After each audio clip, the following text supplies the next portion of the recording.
Hey guys, it's Kristen, and this is part 2 of my interview with Jai Cox.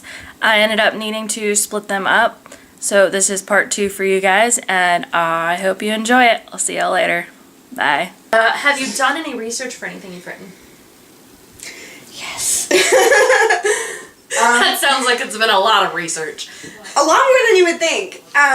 Well, I know you did a lot of research for Nightshade, because she wanted to make sure that it was not historically accurate? Historically, I wanted to make sure that because there was a lot of Wiccan undertones in that one, that the religion was there, that I wanted to make sure that, the baking, the recipes were there. Mm-hmm. I wanted to make sure that, everything was accurate because that makes it more immersive and true.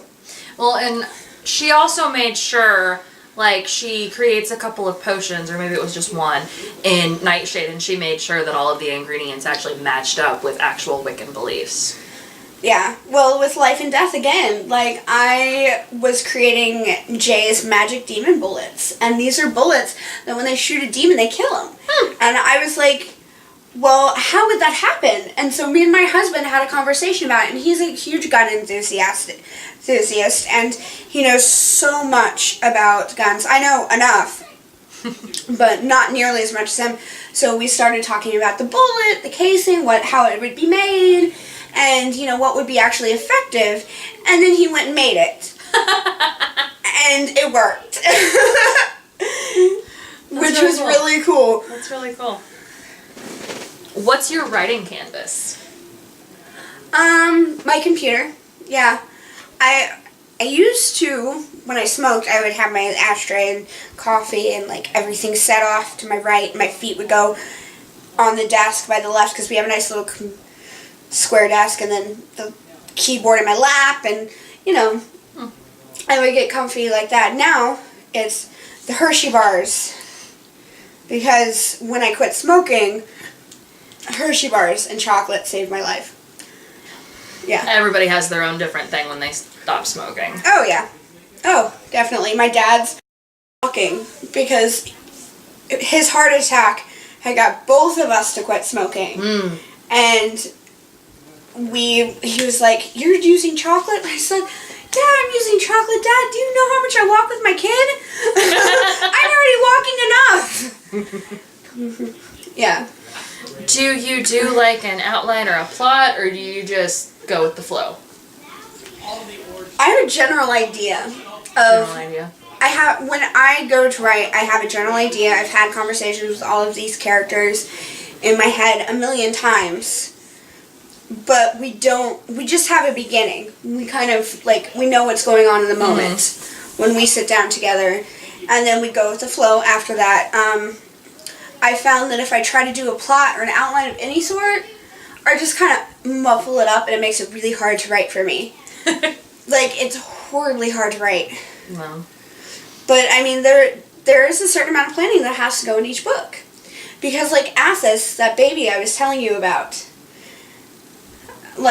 it's a 7-book series, and each one is with the deadly sins, and each one has this, it's an overall theme of lust and fighting that, or an overall theme of, anger and getting past anger, and how do you work with anger in a healthy way. But each of them have elemental powers, and, it's a very complex world that has required some kind of planning, and I can't just throw it on there. But most of the time, yes, I just sit down and I start typing, and it comes all out, and I'm done. So, do you write every day, or is it just kind of a whenever you can? Oh no, I write every day. Kid goes to school, I'm at the computer desk.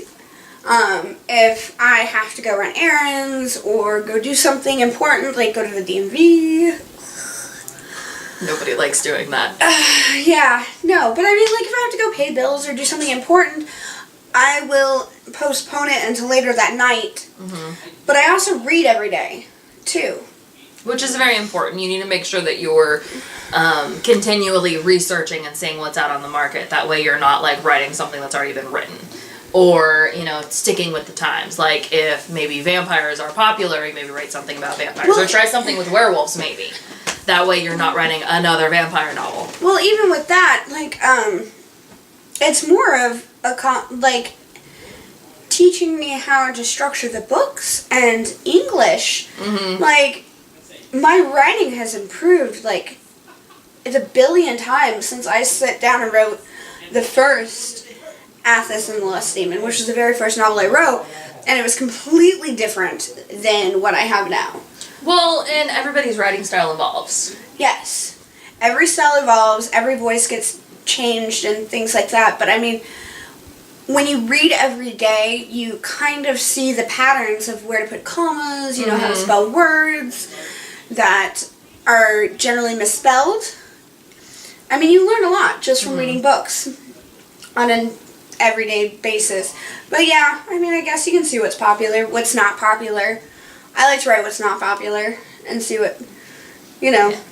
Well, I don't necessarily like to go with the trends. Usually I'm the opposite. Like, I'll go against the trend. Like, that's part of the reason why I don't watch Game of Thrones, is because it's like it's such a big thing.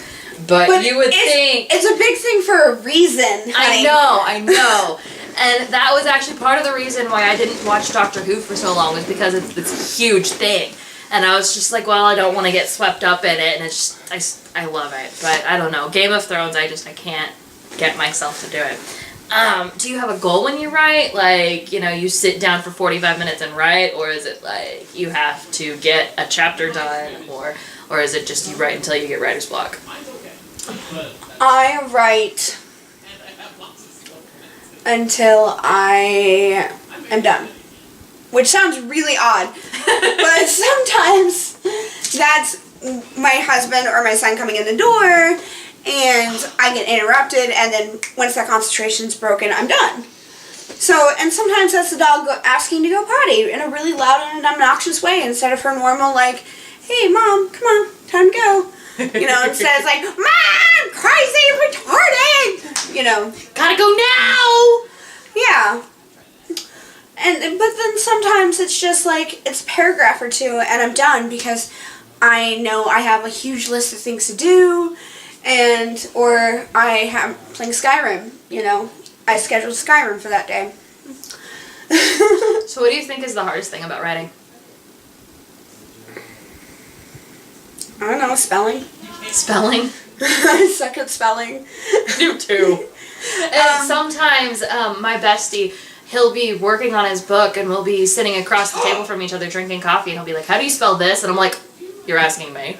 No, I think actually the thing that a lot of authors, including myself, struggle with, especially starting something out, is keeping the tense correct. Like, sometimes you're switching between I's and she's, and, you know, or past tense, present tense, and it's just like, what's going on here? I'm getting that time travel vibe right now. Yes. I bet that really sucks. And that, again, time traveling, oh my goodness, like, you start off in one section and one time, and then you're going back in time, and a third person makes it a little bit harder with that. I mean, I think honestly the easiest to write in is first person. Hardest has to be second person. I want to do that someday, but I'm not good enough for that yet. One day I'll write an entire novel in the second person. What about the easiest thing about writing? Talking to people that aren't there. Multiple times that the dialogue of my work is so authentic, and you can tell the characters right there. But it's because it's playing off like a movie in my head, and I can hear them saying these things to each other, and it's nothing. Well, like you said, you've had conversations with them, so therefore, you know, you really know the character and know how they would talk. So. Oh, yeah. So easy is definitely dialogue. What's your favorite motivational phrase?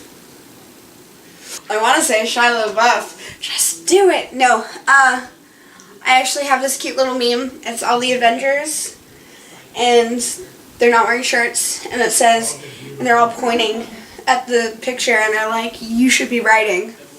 And I'm like, yes, you're right, I should be writing. I'm going to go right now. Because you have abs, and that's beautiful. That's cute. That's cute. Yeah. Do you have any advice for aspiring writers? Don't give up. I know that one's like thrown out a lot, but when you're in like the middle of getting your 50th rejection letter from a literary agent, or like you're struggling so hard with a certain book and you're not making sales or whatever, it gets hard and you're just like, I'm done. I can't do this anymore.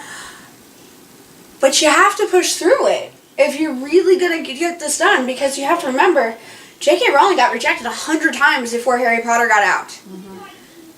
And she's one in a billion stories that had so many rejections. Getting an acceptance letter on the first one's almost like winning lottery. Almost. Yeah. Yeah. Especially for new authors that have no experience in writing, but just have a love for it. Is that why you decided to publish your own? Yes. Because it was just, A, it was a horrible struggle, but B, anybody that did accept me wanted me to change so much about the book, or didn't feel that the subjects I was hitting on were relevant and appropriate. Like, they felt it was way too controversial, some of the things I was saying. Mm-hmm. And I was just like, okay, like, that's fine. And that's part of why we're starting a publishing house, is because if you're reading on, like, Lulu.com or, goodness, all these publishing houses, just Random House, like, Zebra. Random House has posted a lot of stuff. Published. Yes. I've also heard of Zebra House. Not Zebra, yes, but Zebra Publishing Company. Yeah. They don't want to publish anything really controversial unless there's a name attached to it that has weight. So if you're like a professor of your certain academics to back up all of this stuff, then yes. But if it's a fictional novel, they're not really going to publish it anymore, because controversy is not good. It doesn't sell anymore. So, but, like, you don't look for trends. You don't look for, like, the obvious and the awesome. And there's a certain niche in the market for that. And I'm one of them. I like to find the different. Mm-hmm. See, that's the way I am, and that's what I do when I'm looking for books or looking for movies, or I'll look for, like, some obscure stuff that not a lot of people like, or, like, something that's, obscure, but it has a big following. Like, yes, I am a huge Joss Whedon fan. I love Joss Whedon, and he's got a cult following, but there's a lot of people that don't really like him, or like a lot of his shows got canceled for some reason or another because they weren't popular at Firefly. the time. Oh my god. Oh my gosh, don't get me started on Firefly. Sorry, nerd butts here. Serenity was epic, but it did not fulfill my Oh, Serenity. So much heartbreak. So much heartbreak. Yeah, no, he's one of the great character writers of our generation, possibly of all time. Mm-hmm. He is amazing. I love Joss Whedon. Well, that's all the questions I've got. Oh, okay. Pretty much covered everything. Gotcha. So. But if there's anything you want to add. No. I want to lay down and go to sleep, because I'm alone and I work way too much. And she only got like 4 hours of sleep last night because she's a baby. I am afraid of demons and demonic movies. The Exorcist is the scariest movie of all time. I thought you watched Insidious last night. No, that was Conjuring 2 that I watched last night. Insidious, I stayed up for like literally 24 hours. That red demon thingy was scary as shit. But nothing beats The Exorcist, 1973. Oh boy, Linda Blair. No. My bed shook, and I was possessed for 6 months after seeing that movie. I legitly thought the cross was burning into my skin. That's how, like, scared I was. Dear. Like... And I'm the one that will listen to Corpse Husband or Mr. Nightmare or, some scary story thing on YouTube to fall asleep. And I told her this, and she just kind of looked at me like I was crazy. You can thank Graveyard Girl for that one. She's the one that told me about all of those. Nope. I watched those top 5s and top 10s, and oh goodness, who is it? That is a really good one. All-time top 10s. They're good, but somebody, Mind Shop, had done top 10 scariest videos on YouTube or something like that. I could not finish it, and this was 2 o'clock in the afternoon, and the lights were on, and I did not leave my bed until my husband came home. I was like, honey, I scared myself too much to move. Oh dear. Oh dear. I don't like, and it's, like, I can handle aliens, and I can't handle ghosts. It's the demons that scare the shit out of me. Like, how the fuck do you fight a demon? You can't! Salt. Like salt and some holy water. But no, I'm already in hell by then. Not really in hell, I mean physically yes, but I mean, I don't believe in hell. Well, I do and I don't, but it's complicated and long. I have an interesting view. If you actually read one of my books, you would know how crazy it was. I've read the one. I want to read the other ones, I just haven't yet. So I might end up asking her back because we've got some fun stuff that we can talk about. Like, we have really long conversations about the world's view on Christianity and political stuff and, you know, really controversial stuff. So if you guys are interested, let me know. I may just play it by ear. I might just do it anyway. We'll see. But anyway, make sure to like this video and subscribe, and I'll see you guys later. What did you just do? I scratched my face. Bye. Bye.